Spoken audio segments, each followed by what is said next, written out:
Bienvenue sur Nexus Horizon AI.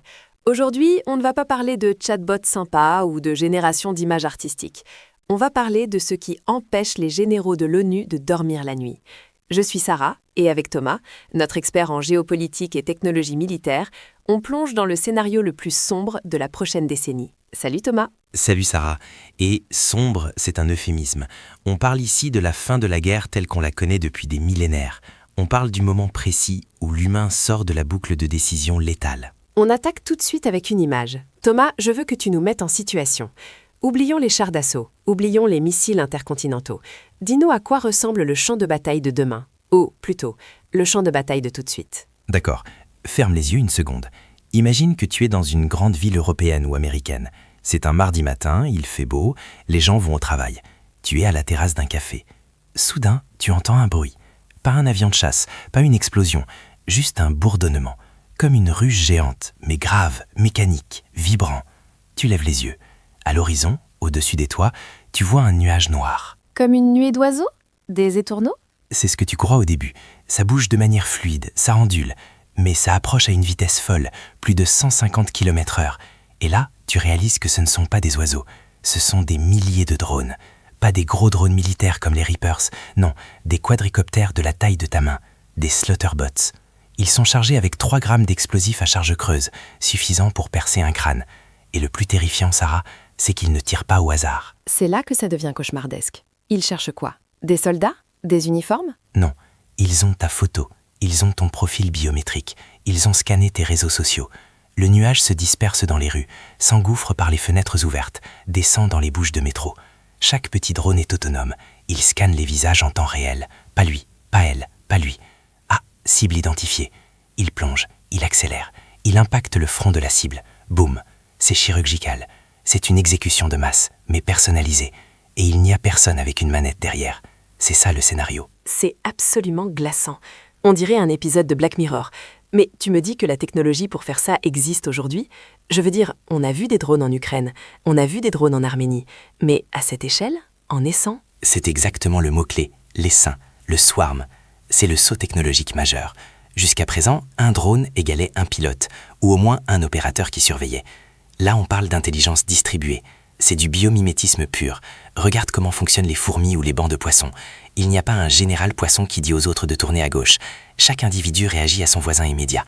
Si l'un tourne, les autres suivent. C'est fluide, impossible à bloquer. Donc si j'en abats 10 ou 20 avec un fusil, ça ne change rien? Strictement rien.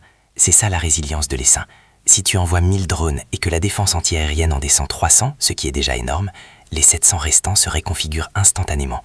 Le réseau de communication entre eux se cicatrise. Il recalcule la mission en millisecondes et continue d'avancer. L'IA n'est pas dans un serveur centralisé à Washington ou Pékin que tu pourrais bombarder. L'IA est morcelée, partagée entre les milliers d'unités. L'essaim est l'arme, pas le drone individuel. Et on sait que les grandes puissances travaillent là-dessus. Ce n'est pas de la science-fiction. J'ai entendu parler du projet Replicator du Pentagone. C'est lié? C'est en plein dedans. Le Pentagone a eu un réveil brutal. Ils ont réalisé que leur porte-avions à 13 milliards de dollars et leur F-35 ultra sophistiqué sont des cibles faciles, lentes et chères. En face, la Chine produit des millions de composants électroniques par jour. La réponse américaine, c'est l'initiative Replicator. L'objectif est public, déployer des milliers de systèmes autonomes attritables d'ici 2 ans. Attritable? C'est un mot horrible. Ça veut dire jetable, c'est ça? Exactement. Attritable, ça veut dire qu'on s'en fiche s'ils sont détruits. C'est du low cost. On ne pleure pas la perte d'un drone à 500 dollars. C'est la quantité qui fait la qualité. Tu satures les radars, tu épuises les munitions de l'ennemi. Imagine, Sarah, un destroyer moderne a peut-être 100 missiles d'interception à bord. S'il est attaqué par un essaim de 5000 drones, il fait quoi après la 100e interception? Il est mort. C'est une pure question de mathématiques. Mais Thomas, il y a un aspect qui me dérange profondément dans ce que tu décris. C'est l'autonomie. Tu as dit pas de pilote. Ça veut dire que c'est l'algorithme qui décide, au moment T, de faire exploser la charge? C'est le drone qui décide de tuer? On touche au cœur du problème éthique, le fameux « human in the loop ». L'ONU et les ONG comme Human Rights Watch hurlent pour qu'on garde un humain dans la boucle, c'est-à-dire qu'un humain doit valider le tir. Mais militairement, c'est une faiblesse. Si tu dois attendre qu'un humain valide 1000 cibles une par une, ton essaim devint lent, inefficace. La guerre moderne se joue à la vitesse de la lumière. Si l'ennemi laisse son nid à tirer sans validation et que toi tu attends le feu vert éthique, tu as perdu avant d'avoir appuyé sur le bouton. C'est terrifiant. Ça veut dire qu'il y a une pression inévitable vers l'autonomie totale, une sorte de course vers le bas éthique pour ne pas être désavantagé. C'est le dilemme du prisonnier appliqué à la guerre, et ça amène une déshumanisation totale. Pense à la psychologie du conflit. Tuer quelqu'un, même à la guerre, c'est traumatisant. Il y a un coût psychologique, un frein naturel. Mais là, on transforme la guerre en une gestion de stock. On programme de paramètres. Tuer tous les hommes valides entre 18 et 40 ans dans cette zone géographique portant une arme. On appuie sur Entrée et on va prendre un café. Et l'algorithme ne fait pas la différence entre un râteau et un fusil d'assaut s'il y a un bug, ou entre un enfant avec un jouet et un soldat. Les ingénieurs te diront que la reconnaissance d'image est devenue meilleure que l'œil humain, ce qui est vrai dans des conditions de laboratoire. Mais dans la fumée, la boue, le chaos, les biais algorithmiques sont réels. Si ton IA a été entraînée principalement sur des visages d'un certain type ethnique, elle fera plus d'erreurs sur d'autres populations. C'est le racisme systémique codé dans une arme de destruction massive. Il y a aussi un autre danger dont on parle moins, c'est la prolifération. Une bombe nucléaire, c'est compliqué à fabriquer. Il faut des centrifugeuses, de l'uranium, c'est surveillé.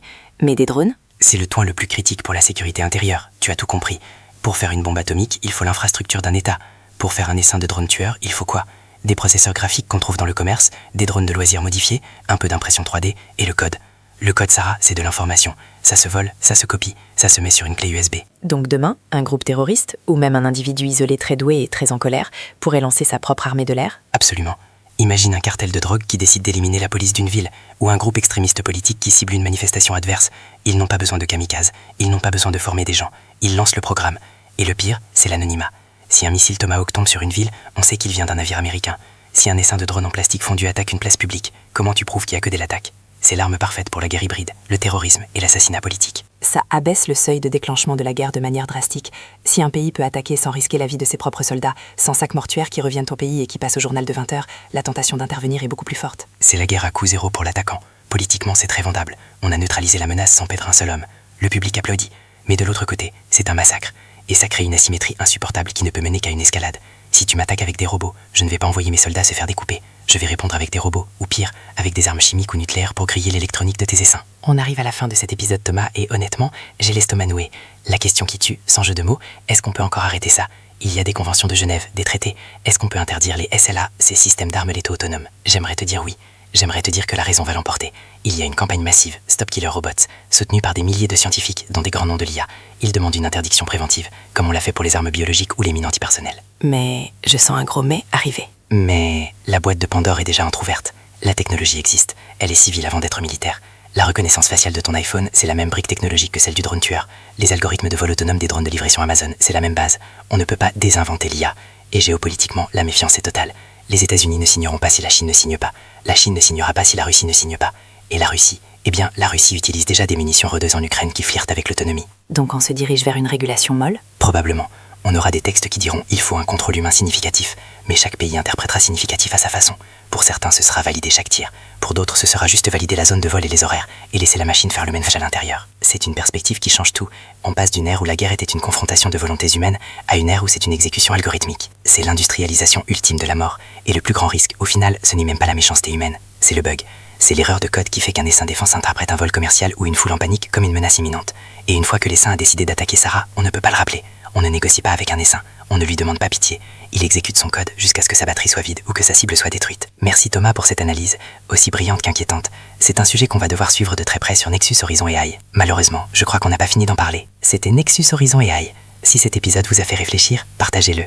C'est peut-être la seule arme qu'il nous reste, la conscience de ce qui arrive. À très vite.